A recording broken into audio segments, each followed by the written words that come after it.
D, solve for sine squared theta equals 1/4. So what we're gonna have to do is solve for sine theta first. So this is squared, so what we need to do is square root it. So for example, if this was x squared, we would square root that. So we're gonna square root both sides, make sure your radical goes over the entire fraction, 1/4.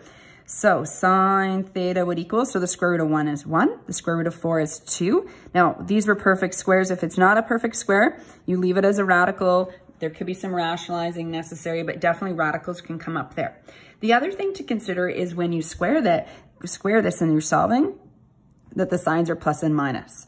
So that's critical because when you're actually looking at for the solutions, if you forgot the plus or minus, you would solve for quadrants that are positive, like 1 and 2, but it's really all 4 quadrants. Okay, let's use our, find our reference angles. So we'll draw a special triangle here because I recognize 1/2 should be on there. So here's your triangle if you need to look back at that.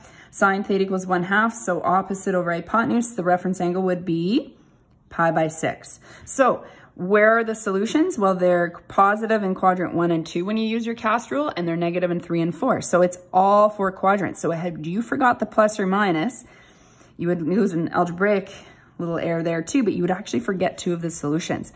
So theta in quadrant 1 is the same as theta r, so pi/6. Theta in quadrant 2, and again, I like to picture quadrant 2 is close to pi, which is 6 pi/6, so 1 less is 5 pi/6. In quadrant 3, 1 more is 7 pi/6. And in quadrant 4, 12 pi/6. 1 less would be 11 pi/6. So those are all 4 of your solutions in this instant. And again, just to make sure we talk about the interval, 0 to 2 pi is where all those answers are.